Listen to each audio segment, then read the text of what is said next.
Well, welcome back to the Pine Tree Pulse, and we are very pleased to welcome into the show today Mr. Rick Bennett, who is running for governor of Maine, and is in for his second conversation because we had one, I guess, not quite a year ago, I don't think, but it was a little ways back. A few months ago, yes, it was, Matt. Great to be back. Pleasure to have you as always. So the last time I spoke with you, though, there was still primaries in both the Republican and the Democratic Party, and you had declared you were running as an independent, and so you were sort of not really worrying too much about primaries or anything like that, but now you know who your opponents are. Right. And so we're on to the general election, and you were, of course, part of the mix. So, yeah, well, at one point, I think there were as many as 20 candidates for governor. There were 4 independents and a bunch in the 2 parties, and now we're down to 3. Yep. And so the people of Maine are beginning to focus on this. Their attention's been diverted somewhat by other things on the ballot, but it's really important who is going to serve as Maine's next governor, and people are beginning to dial into the fact that we're choosing a new governor, and they've got 3 options.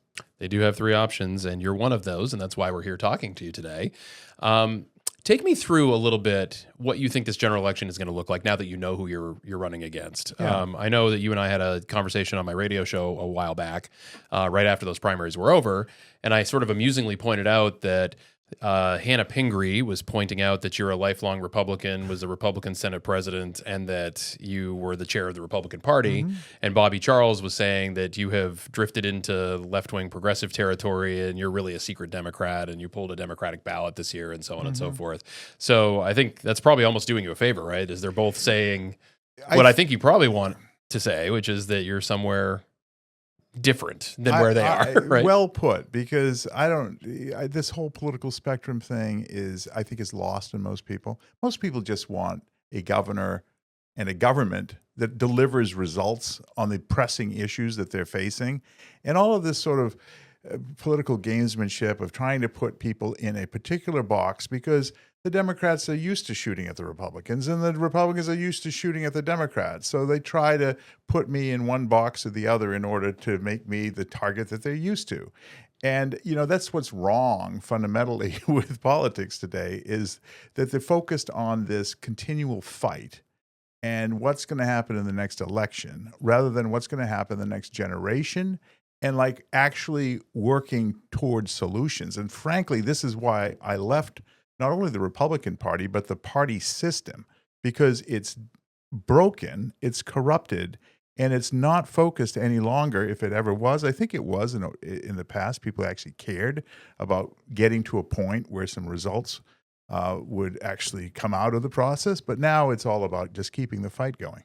Well, the other element of it, too, is that I think both of them are self-interested to try to portray you as the other side so that other side splits the vote, right? If Hannah Pingree says you're a Republican, then really there's no chance for right-of-center voters to emerge and challenge her, really. And I think the same is true in reverse. I think your political analysis is probably correct. Hannah Pingree, nice person. She's the handpicked successor of Janet Mills. She will be a 3rd term, maybe slightly more progressive, slightly different. I think she said this than Janet Mills. But if you want a 3rd term of Janet Mills, then, she's your choice, maybe. And then you've got on the Republican side somebody who's come out of Washington, D.C. as a lobbyist. That was what he did for a living after a short stint in the bureaucracy. And then he's made millions of dollars as a lobbyist for big corporations, selling influence and trying to get them contracts. And, that's not what Maine people are looking for either. They're looking for somebody who's committed to the state, who has a track record of support, not only in the public sector, but in the private sector, actually building businesses and creating jobs here in Maine, as well as a long-standing love of the state and a commitment to try to make it better. And that's what I've been doing my entire life. Maine obviously has a history of electing independents in general, but obviously independent governors in the past, so you're hoping to repeat that. There's also several people who were near misses. I know going back to 2010, we don't really talk about him all that much anymore because of his recent criminal problems, but Elliot Cutler was pretty much within earshot of becoming the next governor, and if that had lasted a couple weeks longer, he may have been, which would have been obviously a tragedy. But nonetheless, the point is that Maine's kind of demonstrated in the past that they are willing to sort of place their trust in somebody who's not in that party system. There's no question that I have to earn people's support. One of the conveniences of running under the party structure, particularly if there is no independent alternative, is that you just, try to make the other person look scarier and worse than you are. And that's what the standard is. It's a really terrible standard. But yes, in Maine, Maine has a tradition of looking seriously at independent candidates, occasionally voting for them. Twice in my lifetime, 3 times if you count Governor King's reelect, we voted for independent governors. And the results haven't been terrible. I was president of the Senate 25 years ago when Angus King was an independent governor. I think it's fair to say that he was more independent then as governor than maybe in his role, because he has to essentially choose a side to caucus with in the U.S. Senate. But I remember fondly working with Governor King when he was an independent governor. And I also have had a number of conversations actually over the last months. I've been, in the process of campaigning around the state. I've met 3 of his commissioners who served in his cabinet. And the interesting thing was that each one of them individually, without prompting, said, one of the great things about serving in the King cabinet was the question on the table was always, what's best for Maine? I think that was the question that was put in every cabinet meeting. Not what's best for the team, not what's best for the party, what's best for Maine. And in fact, Bob Speer, who was his Commissioner of Agriculture, was a Republican legislator who served with me back in the 90s. I'm going to be visiting with him at his farm tomorrow. He's supporting my candidacy. But he's one of those people that said, it was a different governing method. And I look forward to being that kind of governor who puts Maine first, not the parties, not, the next election, but Maine. You had mentioned some of the advantages of running as an independent or being outside of the party system, but it does come with some disadvantages too. It does. You don't have the national party apparatus and Right. that avalanche of money that comes in. You have to kind of do this on your own in a lot of ways, assemble a team on your own, Yes. raise the money alone, et cetera. How does that affect the race in your opinion? I mean, does that make your job harder? I think it's hard work. I mean, running for office is hard work, but it's also a lot of fun. I'll give it that. And I've learned a lot and met wonderful people every day. I've also, it allows me to look broadly. I've done a number of events just in the last few days at people's homes, and I get people from all across the political spectrum who show up, and they're interested. They're feeling frustrated by the lack of results out of the political system, and so they're really looking for a doer, somebody who isn't just going to talk and just point fingers about failures and blaming somebody else, but actually roll up the sleeves and get something done. Last evening and this morning, actually, or right here this morning at the here in Falmouth, we had an event with Governor Christine Todd Whitman, former governor of New Jersey, who, along with Andrew Yang, have formed the Forward Party, which is a national group that is trying to have a different way, not left, not right, but forward is their slogan. And my campaign was the first campaign for the 2026 election season that they endorsed nationally. And so she came up to do a couple of events with me and got a wonderful reception there, great turnout. And again, people from all across the political spectrum. So there are some national folks, who are looking at this race. That's helpful. But really the most important thing for me is to get the support of enough people here in Maine, with their votes and their energy and their time and their money to put together a campaign. We don't expect and we don't need to match dollar for dollar what the parties are going to have. We just need enough to get our message out and get so that people can make their choices. So you say getting your message out. One of the other interesting challenges that you definitely have to contend with, and I think so does everybody, Hannah Pingree and Bobby Charles, but particularly those who are trying to build up enough support to really be able to challenge. And that would certainly be you right now. One of those challenges is that Senate race. I mean, Yes. it is sucking all the oxygen out of the room. I mean, as we're speaking yeah. here right now, they're going to be going into their formal nominating convention, the Democrats will in Bangor this weekend, and they'll, of course, nominate Troy Jackson. But that's all anybody's talked about this week was Troy Jackson, Graham Plattner, the nomination, delegates, all that.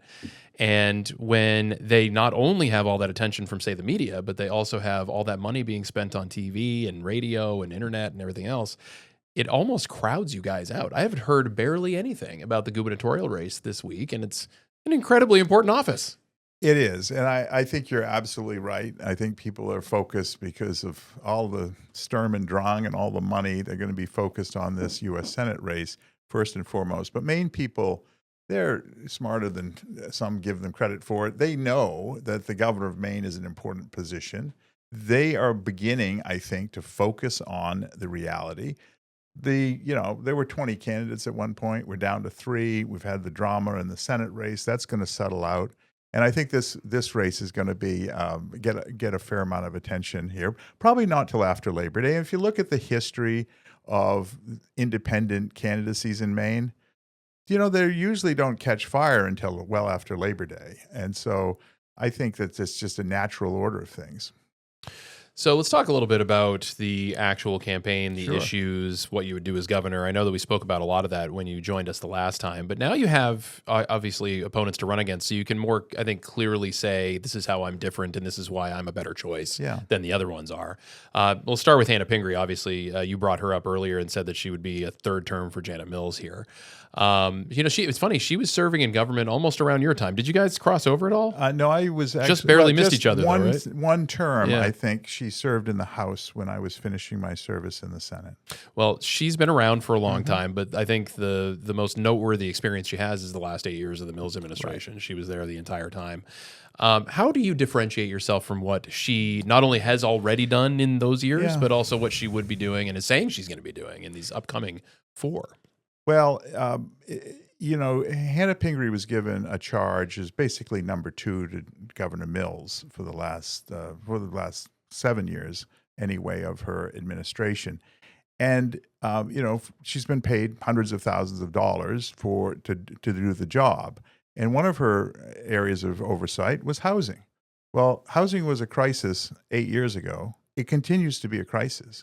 And it's a worse crisis. Yeah. And what really troubles me is that people throw around the word crisis, but if you're actually in crisis, you act like there's a crisis. You actually do things. You move things. You disturb the bureaucracy. You find new tools. Look at what other states are doing that's successful to alleviate the crisis. So in housing, for example, I have a very aggressive housing plan that tackles the supply issue by resuscitating our factory-built housing industry, which suffered in the great financial recession. We used to have 5 manufacturing plants building modular and mobile homes here in Maine, serving Maine and rest of New England and into New York.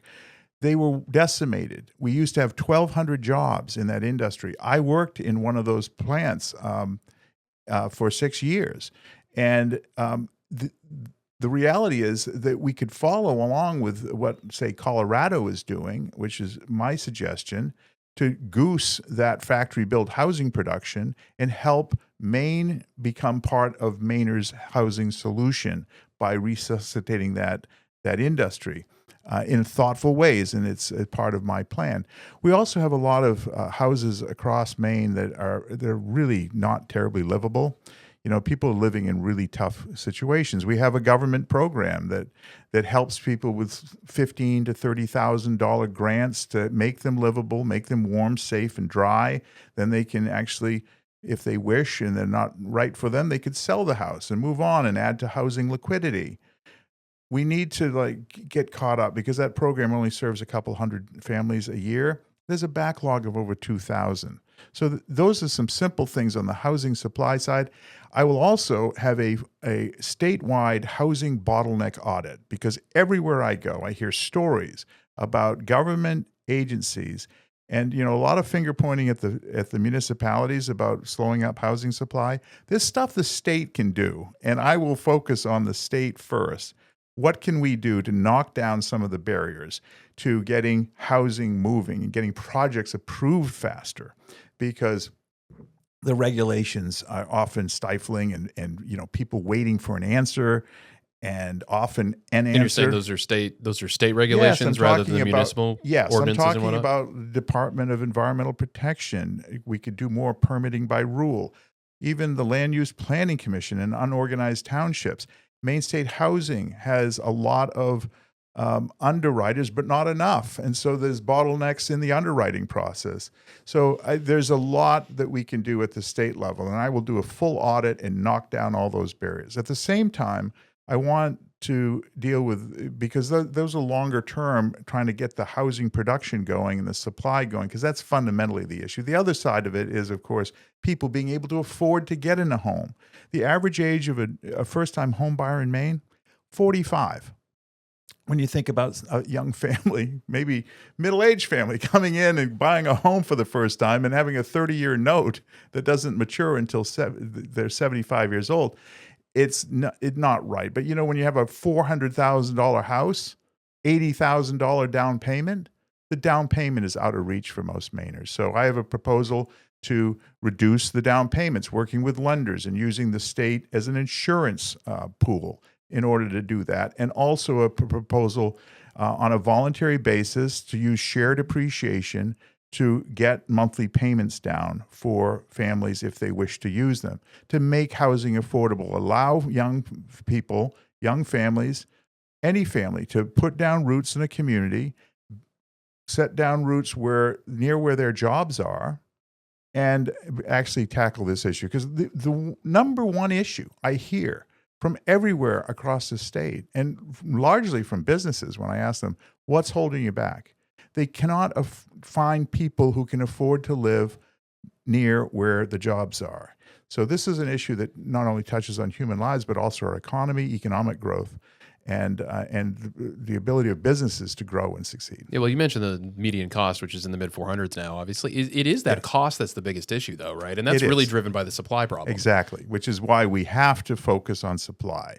But in the meantime, we can also help people with put down those roots. But supply is the critical thing. Well, you mentioned the municipality issue, and I'm curious whether or not you think that there's any way you address that too. I mean, you can certainly deal with the various levers of state government that are maybe standing in the way and being sort of roadblocks to everybody. But when you look at South Portland's, a lot of the policies, especially in Southern Maine, where there is the most demand, they are almost set up to make it difficult to actually build something, or make it take a lot longer, make it much more expensive, which is really the thing that drives that cost. I'll give you an example where both the state and the municipality in Portland are a problem. I mean, Stroudwater, there's a proposal there to build a number of housing units in Stroudwater. They were using modular components, both from in Maine and out of Maine. And the people in Portland said, you know what, these, the inspection in a modular piece is done in the factory, because once the sheetrock's on, you can't look behind the walls very easily and say electricity, plumbing, is it done right? So they do the inspections. It's well established for single family and duplexes that this is where the inspections happen. For the multifamily, however, Maine, uniquely, Massachusetts is different, other states are different, says no, those inspections have to be done on site. It doesn't make any sense. I convened a meeting of the fire marshal and the various departments of state government to say, what can we do about this? Because ultimately, the problem was that the requirement for this additional inspection on top of what was already done was costing ultimately the homeowner $3,000 more per house. And in this particular thing, that was $60,000. So I convened this group and said, what can we do about it? Well, after a long conversation over Zoom, the conclusion was, well, we can change the rules here, but it's going to take 18 to 24 months. I said, dear God, do we have a housing crisis or don't we?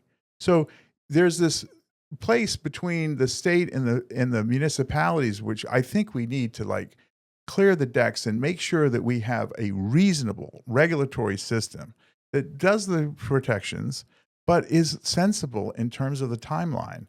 And I agree that we've thrown a lot from Augusta at the towns for accessory dwelling units and things like that, and those are beginning to work. But a lot of the municipalities are saying, can you just tap the brakes a little bit, because we understand there's a housing issue and we would like to address it, and some of us are doing it in this way and some of us are doing that way. So I think you're right that there's more things we can do at the municipal level. But as governor, my focus is first on the area that I have direct responsibility over, which is the state. And is the state doing things smartly with our regulations? And sure, there's a lot of overlap with the towns. Yeah. Well, so we started this by talking about Hannah Pingree having been involved in housing. Yeah. Another one is energy. I mean, and that's Energy's something been that's in her crushing a lot purview of as people well. Yes. right now. And that's another difficult nut to crack, I would say. But I think there's some very real things the governor can do to make a major impact on that. What would be the Rick Bennett plan, if you will? Well, as governor, I will first right-size utility profits to make sure that we can lower delivery costs. I will also stand up a Maine Generation Authority because I think we've been negotiating very badly. We have plenty of resources that our neighbors want in terms of renewables. We see that demand all the time: solar, wind. We've seen and unfortunately we've embraced those in a way that has actually driven up rates for our local ratepayers, particularly small manufacturers and businesses, rather than reduce the rates. So it's created a blowback against some of the renewable energy future that we should be cultivating for Maine. And I also think there's more we can do in reducing energy costs overall through winterization, weatherization. The best way to help people with energy is if they're not actually spending the money to begin with and using the energy. And also, we have certain areas of the state, particularly these old mill areas, where we have unique nature to the grid and other resources coming together, like Maine, where we had the explosion. These towns used to employ, these facilities used to employ thousands of people, often in our traditional industries. And now they represent opportunities for redevelopment. And we should be thoughtful about how to do that in a way that they can be used as assets, as part of the toolkit to attract businesses to Maine, and particularly rural Maine, where we need the help. So I think talking with people in the forest products industry, there's a lot of opportunity there. And unfortunately, the state stood in the way. There's some biofuel projects that could be moving, and one act of the legislature last spring could have moved these forward, and they just refused to take it up. I think one of the other things that's interesting about energy is that you have, I think, direct choices that were made by the state government over the course of several decades now, where you mentioned renewables, right? They have the renewable portfolio standard. They have these sort of larger climate goals, which we all sort of have been seeing them talk about for quite some time.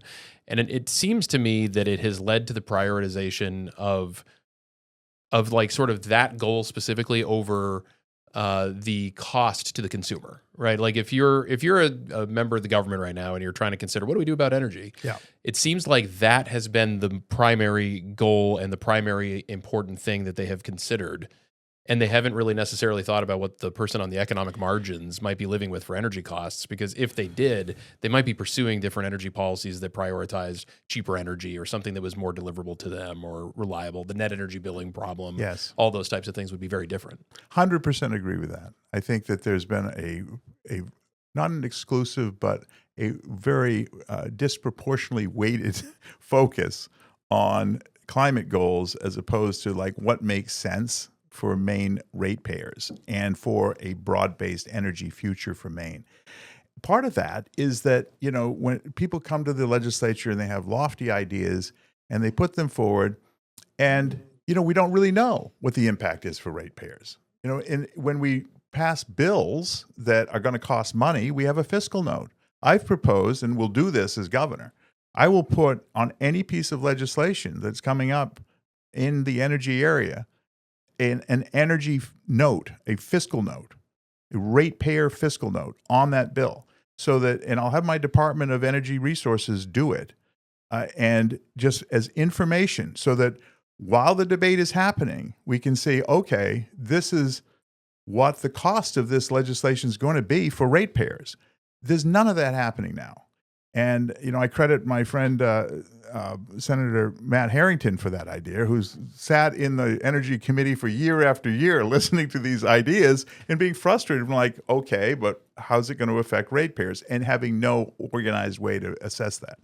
One of the debates that came up this year, which I frankly haven't talked about too much on any of our podcasts, let alone conversations with candidates, but they talked about the data center issue this year, which is indeed an energy-related subject. It's not the only thing about it, but it's what I think a lot of people use for pushback on building data centers in Maine, is that the sort of energy-intensive nature of the facility would ultimately be something that draws more power, lowers the amount of overall supply for everybody else, spiking up cost, et cetera. Do you have I don't know if I've ever heard you speak on it. Do you have any sort of thought process or perspective on this data center question? I mean, they considered a full-on ban, and Jana Mills obviously vetoed it because she wanted the Jay situation to which then fell apart unhappily. And I supported an 18-month moratorium just so that we can learn about the impacts and where does it make sense, where might not it make sense, what kind of impacts is it going to have on ratepayers nearby or to the grid. A lot of unknowns there. I think taking the pause was smart, but I certainly favored the carve-out for Jay because this was already in the works, kind of far down the path, and it was clearly in a place where the grid could handle it. It might actually, help grid management, and there was plenty of water. The old mill used to use 30 million gallons a day, and this was like a tenth of that could be used by this particular center. So, I think the jury's out overall about it, but I don't have any opposition to data centers where they make sense and where there's not going to increase rates for other Maine ratepayers. That should be the standard, and not an ideological opposition. When you get into those exceptions, though, that you were talking about for Jay, I mean, does that not just start setting up really, I don't know, negative precedents about picking winners and losers? Like, we like your project, we don't like your project, and we're sort of government central planners that ultimately are in a position to say this is the right and the wrong way to invest people's money. I think the right way for government to be involved is looking at collateral externalities that some of these economic activity can bring about. I mean, it's not really equitable for a company to say, oh, I'm going to set up here and I'm going to make money doing this, but all you folks over here are going to pay the cost. I don't have to pay that cost. But they're actually putting a cost on people. And, we have the grid, and our energy as it's delivered is a monopoly. It's a natural monopoly. Yes, we can buy generation from different sources, but the capacities of the grid, we rely on the investor-owned utilities largely in this state, not exclusively, but most of Maine is covered by Versant and CMP making investments in the grid, and their investments actually impact the availability of economic development and the availability of power in different parts of Maine. So I think there's a natural... But that's the delivery side, though. I mean, the energy production side is the thing that's really... I mean, if you're worried about data centers, then there needs to be some sort of exponentially growing energy production market, right? Like, we need to build more things that actually create energy. We absolutely need to focus on generation in this state. And people like to say they're for renewable energy. Well, we have lots of renewable energy resources. I mean, the reason that we built all these solar fields all across Maine is because, we have a lot of renewable energy potential, and these solar fields represent it. Windmills, you love them or hate them. They're being built not to power Maine necessarily, but to power people in Massachusetts and Connecticut. They closed Connecticut Yankee, and Massachusetts and Connecticut needed to replace that energy supply. And so they look around and, for instance, Massachusetts wants clean energy, and they're buying Canadian hydro. One of the reasons I oppose the corridor coming across Maine was it wasn't a very good deal for Maine. Maine for years was asking Massachusetts to open up the potential for a pipeline to come into Maine. Massachusetts said no. When they wanted the corridor, we said yes. I think part of the governor's role is to negotiate much better for Mainers, for Maine ratepayers, and be pretty steely-eyed about it. And that's really the central function that I would rely on my Maine Generation Authority to do, is to cultivate those energy resources, working with the private sector, but also making sure that Mainers are put first and Maine ratepayers are getting the best deal for the resources that we're all offering to our neighbors, our friendly neighbors, through the access to the renewable power. So turning our attention over to your other opponent, Bobby Charles, and where you differ from him. I mean, we just talked about Hannah Pingree and some of the things that put you on the opposite side of her. He's been running for maybe longer than any of the other candidates were in the primary. He was one of the first ones out of the gate. So he's been talking for quite some time, and he's been, I think, pretty forthright about his opinions on most issues. What do you see that differs you from his perspective and his point of view, especially given that, Pingree's accusing you of basically being in the same camp overall? Yeah. So I think, I turned to fiscal issues with Bobby Charles. He's proposed, hacking a third of the cost out of the state budget, at least $4 billion. I'm not sure how the math works. And I'm interested in his specific ideas. What I've heard doesn't cover it. So I do think that our taxes are too high in this state. It's a problem. And any particular? I mean, is it overall, or is it? Oh yeah, is it the income, the sales? It's all of them. Yeah. But we can't just turn the battleship like on a dime. So we have to focus. And so my focus immediately would be on property tax relief, which is 36% of state and local taxes is property tax. And there's a lot of inequities, as we all know, in the way property taxes are assessed and who's paying for them and their ability to pay. So providing property tax relief is really important. Part of that is just doing the things that the voters of Maine want us to do and have voted for, like, 55% of general purpose aid should be paid by the state. It shouldn't be a fight every year. 5% of revenue sharing, goes to the municipalities of the other taxes. But we've done both of those. We've finally done them. And we're paying higher property taxes than ever. Yeah. It doesn't solve the problem. And the problem is we aren't looking at the spending side very well. And I can tell you, as recent member of the Appropriations Committee, I served last legislature. I had previously served 25 years prior. Do you know, Matt, we haven't even looked at the current services portion of the state budget in 6 years.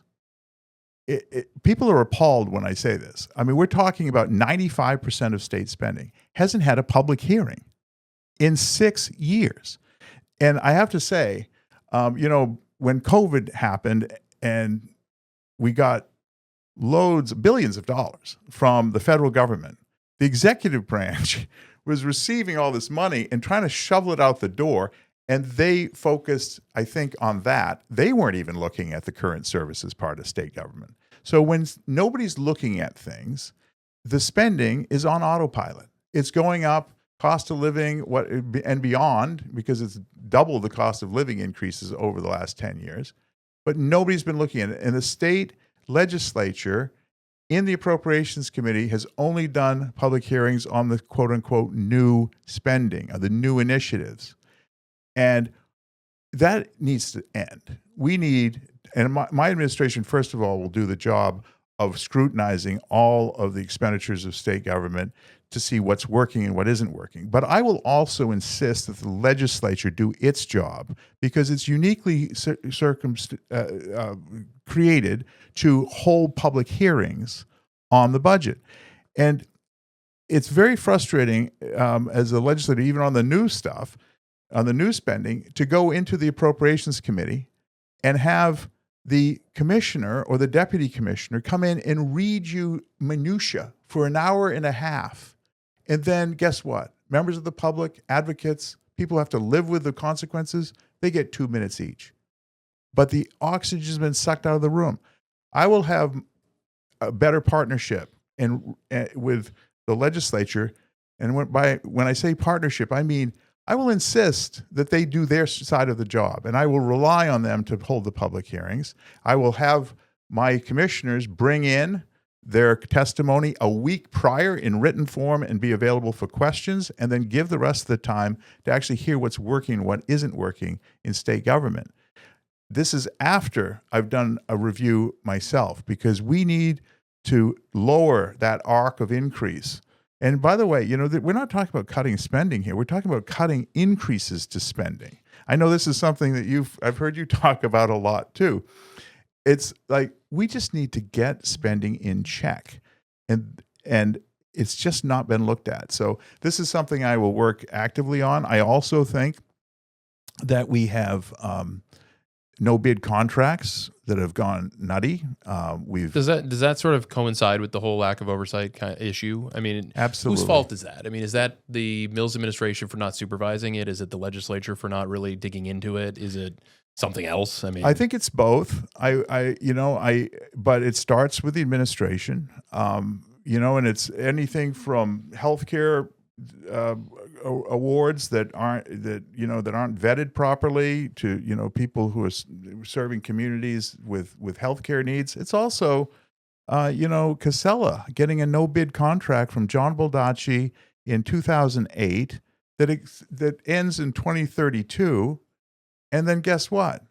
The Mills administration proposing right now to extend that no bid contract to 2040, again without a bid. And before it even ends. Those are the sorts of things that drive people nuts justifiably. I also will appoint an Office of Inspector General who will be directly working for me as a part of the executive branch, because people deserve to know that their tax money is being carefully watched and stewarded. And any credible suggestion of misspending, fraud, abuse, corruption, my team will be on that, and we will investigate it, not wait for the biennial review of the state auditor, which has its own thing, and that's important, but right then and there, because we need to get to the bottom of it. I served on the Government Oversight Committee of the legislature. Under-resourced, but, it does its job of finding a particular issue or two and digging in deep, and there's plenty of them. But the full power of the governor's office should be behind making sure that every dollar is being spent, not wasted, and certainly not in corruption and fraud. So it sounds like the area of differentiation then is that you're saying that Bobby Charles sort of plans to cut and to cut to the degree that he's proposing to cut is irresponsible or impossible or difficult or whatever, and that your pitch is much more aligned with bringing it under reasonable control. Is that may a good be a characterization? Difference. That may be a difference, but I think Bobby Charles has a credibility problem. I mean, he was accusing me of taking money from lobbyists. Guilty as charged. They had $1,900 out of $700,000 from lobbyists. Bobby Charles gave himself $220,000. He's a lobbyist. That's what he did. The source of those funding was lobbying, and he refuses to come clean about how he earned his money. He says he wants these things, but he's not producing it for himself. So I think he's created a very bad atmosphere intentionally but I don't see him a credible candidate for governor, because while others of us were like me, creating jobs and building businesses in Maine, Bobby was making millions of dollars as a lobbyist for corporate interests, trying to get them contracts and selling influence in Washington, D.C.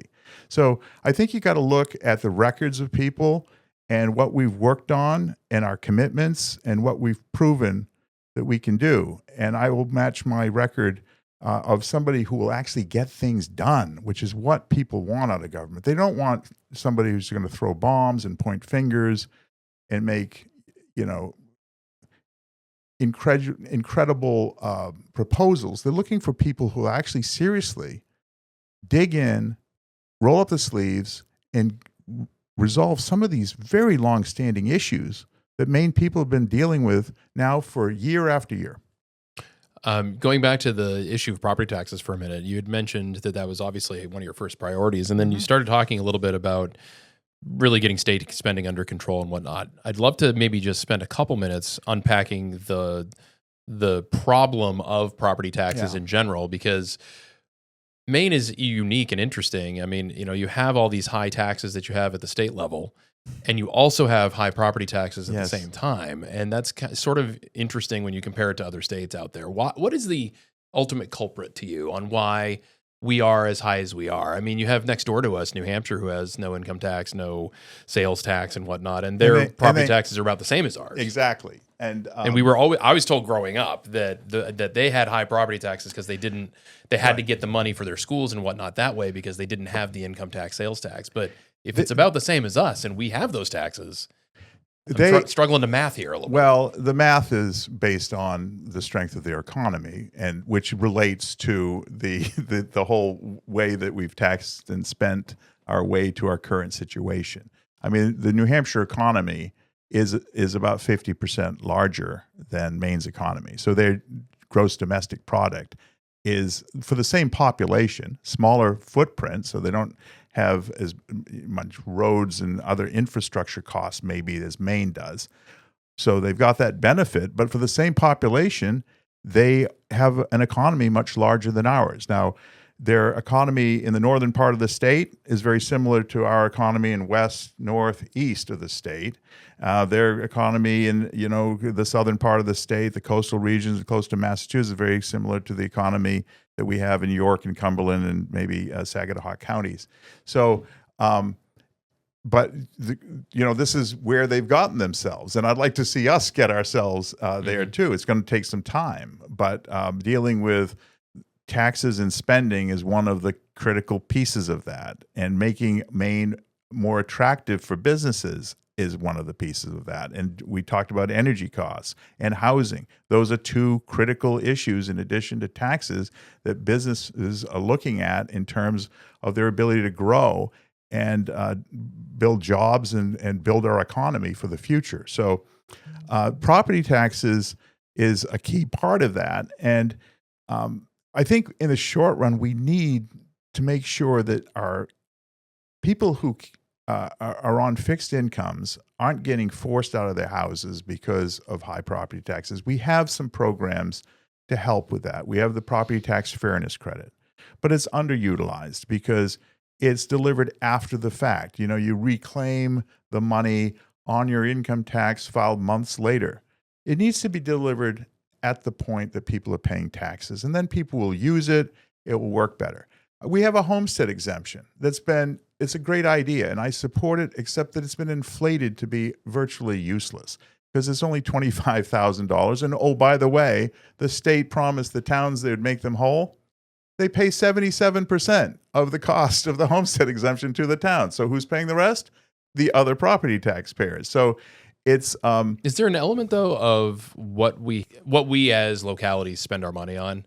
I mean, famously, going way back to the Baldacci administration, he attempted the school administration reform that ultimately was going to consolidate those school districts, which nobody liked, and I think we can largely say was not successful, obviously. But was there a kernel, though, of truth there about how we have focused so highly on the locality issue with not just schools, but everything, that now there is this not only duplicative, but also very expensive local government that needs to be paid for by someone. And even if you give a lot more revenue sharing, and even if you give a lot more money from the state, you still have localities that need a lot, so they have to get it in property taxes. Is that an element to this? I think it is. How do you fix it, though? Because nobody wants to change that. Look, the approach of a top-down mandate does not work. Yeah. Okay. It needs to make sense for local people and making the decisions. I'm really encouraged by, I had a conversation with the Androscoggin County Sheriff the other day, and there's a real conversation going on right now about merging the jails for Androscoggin, Oxford, and Franklin counties. And all three entities are interested in that. That's the only way it can actually happen.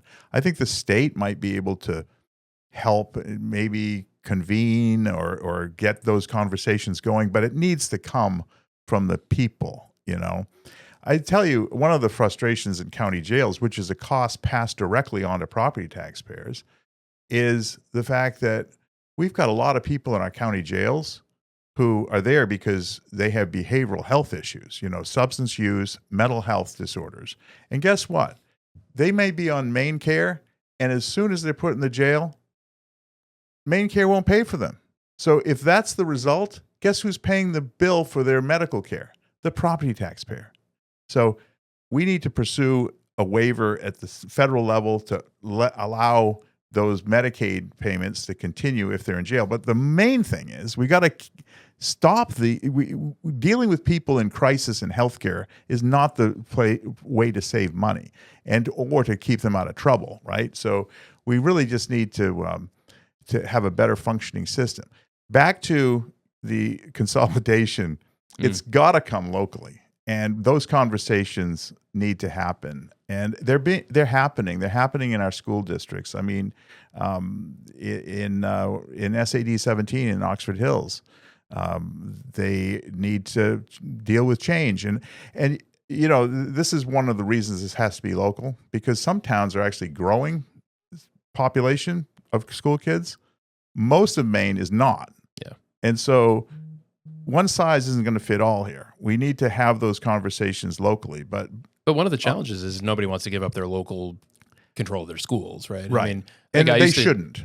They shouldn't, but I do remember LePage once when he was still in office talking about how many superintendents were in Florida versus how many were here. And that was sort of always a stark example to me. I mean, it is great to be able to govern yourself locally. It's great to have your own superintendent for every little town here and there, but it really is expensive. And when you're talking about why your property taxes are so high, that's one element of it.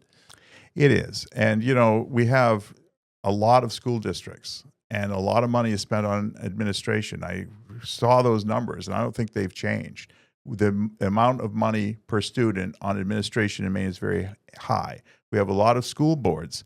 They're all doing collective bargaining with their local union. I think there's ways to consolidate that process too in a way that could save money and save administrative costs. I talked with superintendents and school board members, and a large amount of their energy is spent in the collective bargaining process. Is that really the best use of time for school boards when maybe they should be more focused on their jobs overseeing curriculum and making sure the kids are learning and the system's working? So, yeah, I think there's a mismatch there that we need to work on. Speaking of schools, we haven't even really touched on that subject here, but if you're going down the list of things that haven't been going so good in the last few years, that is one of the sort of chief problems that I think many of us want to see dealt with. I myself personally want to see it dealt with because I have an 11-year-old, a 10-year-old, and an 8-year-old who are all in the middle of their school careers. I have one that's off to college now, but honestly, comparing the education he got when he went through school versus what I think my 3 middle kids are getting right now, it's not the same. It is noticeably worse, and that's in one of the best school districts in the state. We moved to Yarmouth for that reason, obviously. This is a huge problem. I mean, we're in the bottom 10 of the state, depending on what metric you're looking at any given time. It's not good. Yeah, the most critical metric I look at is the 4th grading proficiency in reading and literacy and math, numeracy. And, those numbers are not good. 3/4 of 4th graders are not reading at 4th grade level. 2/3 are not doing math at 4th grade level. So we need to make sure. Yes, we were in the top quintile. Now, as you said, we're in the bottom quintile of performance in these areas, and it sets up tragedy for those individuals, those kids in their future. It also doesn't bode well for either our economy or our democracy when those people become older. Before 4th grade, you learn to read, and after 4th grade, you read to learn. And so that's the critical moment that I will be focused on as governor, is how do we get kids learning? And part of it is in the schools, but part of it is getting parents to read to their kids at a younger age, because that whole part of it is important. Some parents need help with it. A lot of parents in Maine have trouble with literacy themselves. So we need to get that working better.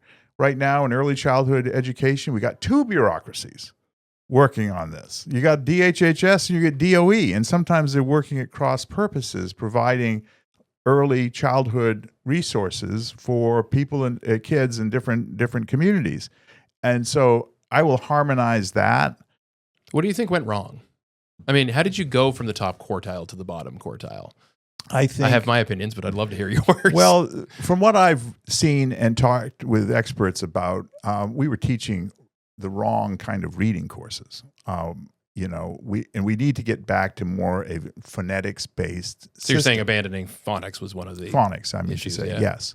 That, has not worked. And there's jurisdictions all across the country who have seen that and have corrected it. A lot of people talk about the Mississippi miracle. Well, Mississippi can't be really replicated in Maine because they're much more top-down, state-organized education system. Ours is a bottom-up system.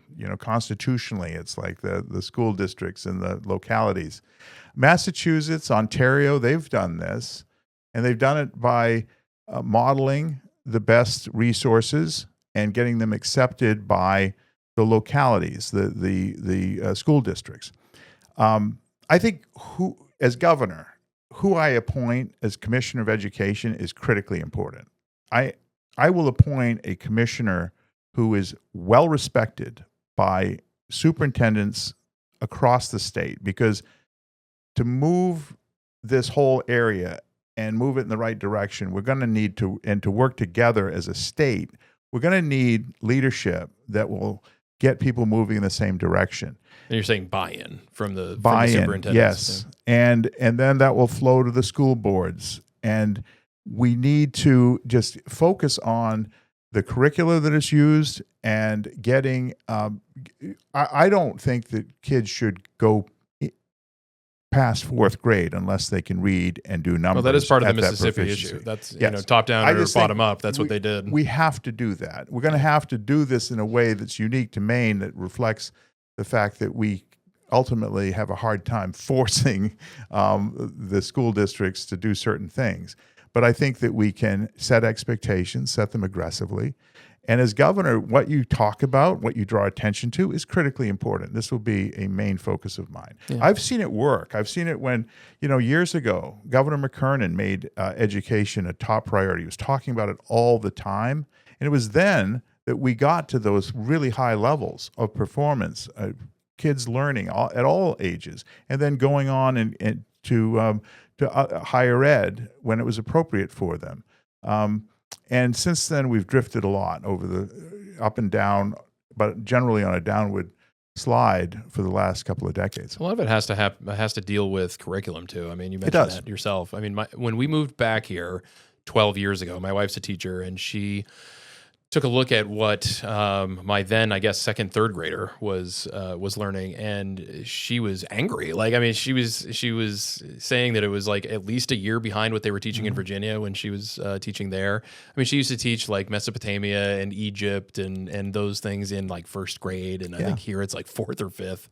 It's just little things like that. It strikes me that we don't quite ask as much of our kids anymore, and maybe because their results have been declining, we're seeking to meet them where they are and lowering our standards a little bit, and maybe not asking a lot out of them, and having a curriculum that sort of, I don't know, steps back a little bit. And then that, of course, doesn't really help challenge them and doesn't really teach them and doesn't really bring them to where they need to be. And then they fall further back over time. It's just sort of a random observation of mine, but I think it has some truth to it when I see what some of the other states are teaching their kids. I think it's 100% right. And I think we're too insular in Maine, and we kind of look at what our neighboring districts are doing rather than the neighboring states. And I think part of being governor and leadership is inspiring people of what could be and what has been done and how to go about doing that. And one thing I do constantly as an independent who's forced to come up with my own policy solutions, because nobody hands me a sheet of paper and say, this is what you believe, this is what you say. I have a responsibility of sorting those things out and putting it out in a way that people can say, okay, if I elect this guy governor, this is what I'm going to get. I've been doing that, but relying on other states. I mean, what is working in other states? What isn't working in other states? Why not use them the experience of others. If it's adaptable to Maine, we do that. We can do the same thing aggressively in education. When I appoint commissioners, I will be asking them to continue that. It's like, what is working in other states? How do we solve this challenge? Well, if you need some papers, we have some.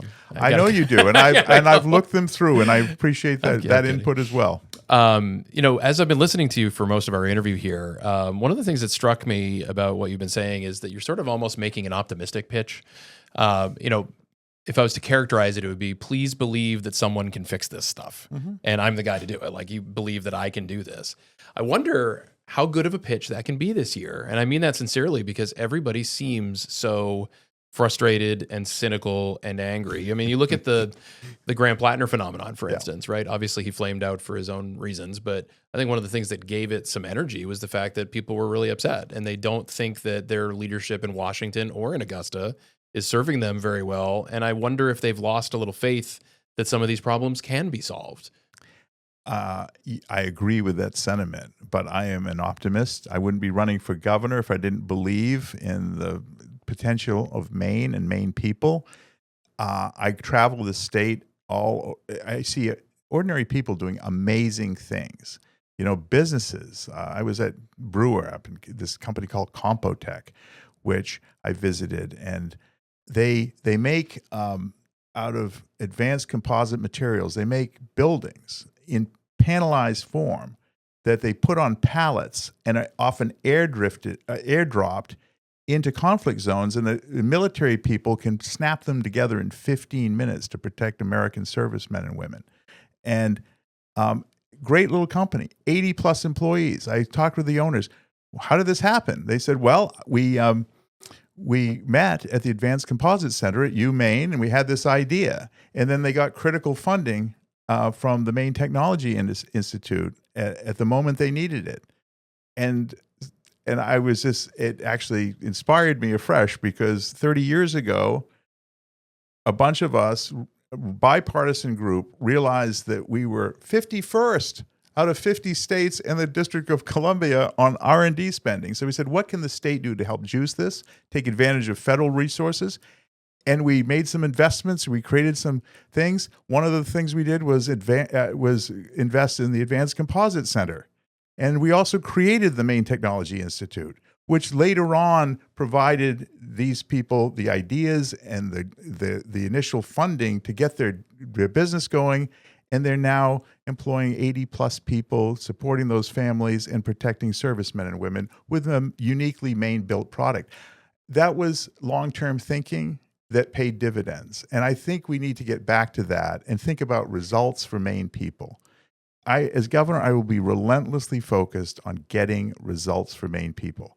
I haven't lost faith, but I do know that the two-party system is a disaster, and I left it because it does not work for people anymore. It keeps us hating on each other. It keeps us fearful of each other. It drives good people out of the public discourse, and it's an intentional act, because what they want are smaller groups that are more controllable. They don't want, and where they can just scare people into obedience rather than actually solve the issues. And that's what my campaign is about, and that's what my governorship will be about. Yeah, I mean, I know that a lot of the people who out there who don't like the two-party system, which is basically everybody at this point, I think rightly identify that the goal of most people and people in control of the parties is simply winning and power, right? It's not, it seemed to me in the old days, if you could say that. I don't know if I'm old enough to really say back in the good old days, but it seemed to me like that you were chasing power to actually accomplish something. Like you were trying to get elected president or governor or senator because there was things you wanted to do and you needed to be in a position to be able to do them. So I kind of had to. Mm-hmm. But now it feels like for its own sake, it seems like people are chasing that, and that the parties have really gotten in the business of, in an almost Hatfields and McCoys kind of way, just like fighting with each other so that they can get the upper hand, so that they could have won, and in the end, not do much. In the next election, it's all about the next election. It's always a short term. Can we win enough seats or enough votes in the next 24 months or less? And we need to think longer term. I cannot tell you the frustration I've had to watch this unfold, having served back in the 90s and having been president of the Senate when we had a tied Senate and everybody said, that's not going to work. We had 17 Republicans, 17 Democrats, one independent. And we were like, well, that's a recipe for disaster.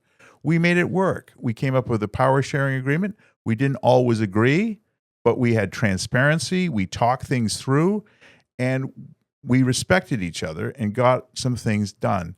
Today, it's all about just keeping the fight going. I sat a year ago in the Senate watching a bill to pay our healthcare providers that was going to pass sit on an emergency bill, sitting on the Senate table for 6 weeks. And the president of the Senate and the minority leader of the Senate wouldn't pick up the phone and call each other and figure out how to get the thing through. And meanwhile, our healthcare providers who are in fragile condition at best on a good day with cash flows are sitting there waiting if the state's going to actually fulfill their commitments to pay them. This is what we've come to. The politics is ahead of the results. Politics is ahead of the people. And that's wrong, and we need to reject that. And fortunately, I'm here to offer a different path. Well, if you get elected, though, you're going to have to deal with those people. Yes, indeed. You know, you may be outside the party system, but you will have a Speaker of the House, a Senate President, and minority leaders in both chambers that are going to have those same incentives, same attitudes. And one of the things I've learned for sure in the last 6-8 years is that the animosity that exists right now between both sides is at an absolute all-time high. I think the Republicans view what Mills has done, particularly on the budgets and cutting them entirely out and doing all that, as not only underhanded and unfair, but also mean-spirited and divisive and so on and so forth. And I know the Democrats view a lot of the Republicans as, doing stunts and not being helpful and, withholding their support and threatening shutdowns and all that other stuff. So they don't trust each other, they don't like each other, and they now feel like it's almost their job to get back at each other. How do you get everybody to hold hands and do the kumbaya thing? Is that it's not true about, possibility?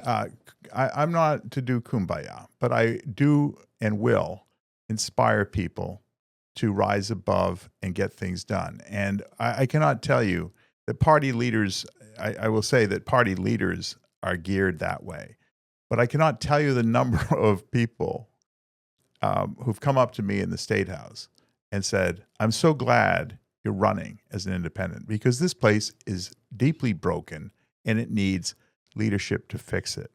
So people are actually looking for that leadership because if you're a rank and file member elected to the Senate or the House, you're there to serve your community. You're there to advance your ideas. You want to get things done.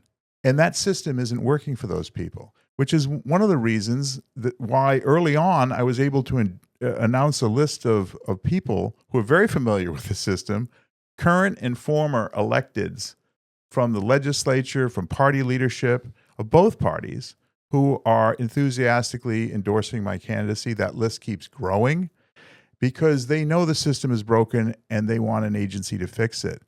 And I can do that. I know I have relationships with these people. I think it's really important to have a nonpartisan arbiter on the budget, a critical issue. I will insist that we go back to consensus budgeting. It worked for decades in Maine. And sadly, in the last few years, we've gone to this majority model, which doesn't give us time to do public hearings on the right, because they have to spending. rush to get it Exactly. done by April. So these things all fit together. And a governor is critical in identifying issues to talk about, bringing people together, being an honest broker, but yes, sometimes cracking heads a little bit to make sure that things keep moving. And as an independent, I can perform that role. I've shown it, I can do it in the past when I was president of the Senate with an equal number of Republicans and Democrats. And I think Maine people and people in service in the legislature, will appreciate that. One of the candidates in this race is going to be wearing the D jersey. Another's wearing the R jersey. I'm going to be wearing the jersey that says Maine on it. And people will know that from my actions And I think that a lot of people will come to that because they know that we need to resolve some of these issues, and they're ready to do it. It sounds kind of like what you're saying, though, is that maybe Janet Mills and her leadership style throughout this has been part of the issue.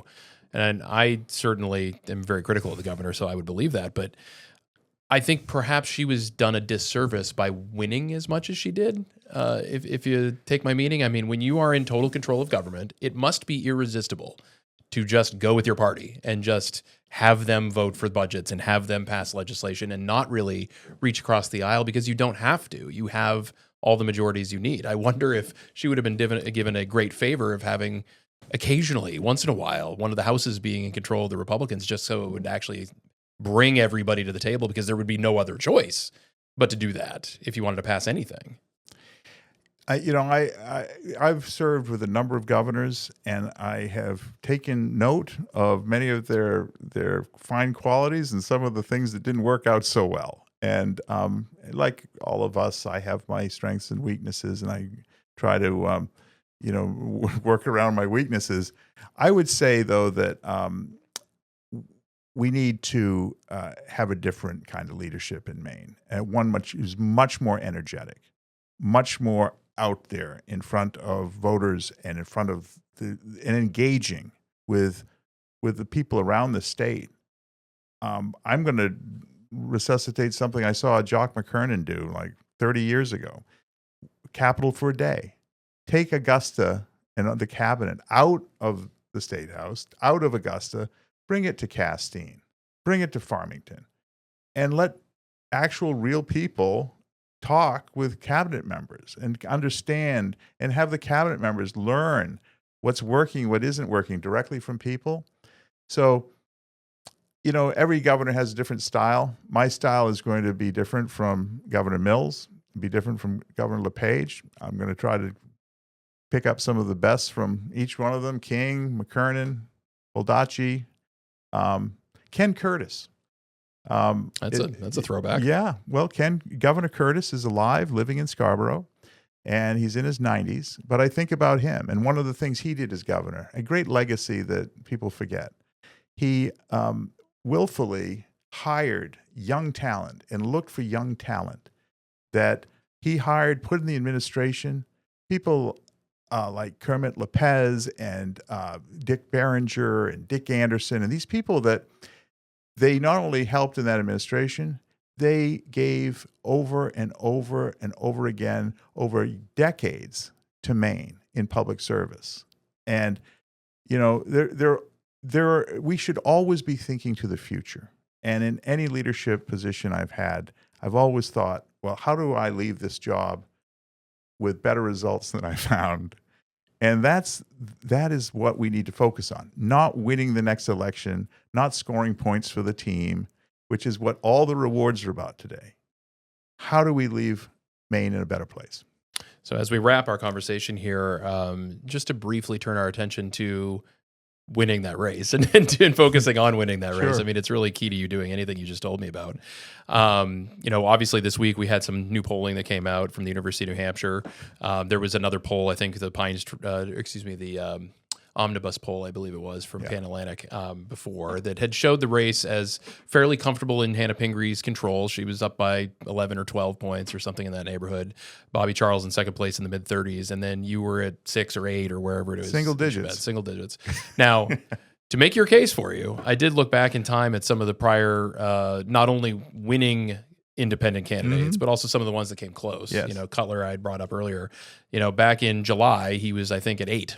So it's pretty common that when you hit July, August, and September, things start to shift and change here a little bit. And I assume that's what you're banking on. But I'm curious what you would tell the people that don't believe that you're really a real candidate, because you're in the single digits right now. That is a real sense out there. Sure. Is people read the tea leaves and they say, well, I don't know, I kind of like the guy, but he's sitting there, and if it's not realistic for him to win, I'm not really going to stick my neck out here and vote for that guy. I'm going to try to get one of the other candidates that can. I just ask people to put aside the gamesmanship in their voting and just vote for the person that they think will do the job best. If I'm the one that meets that test, I'd ask them to vote for me.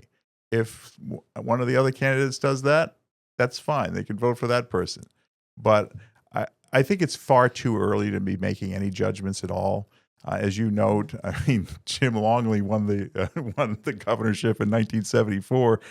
I don't think he was out of single digits until October. And it's running as an independent is a different thing. People aren't used to it.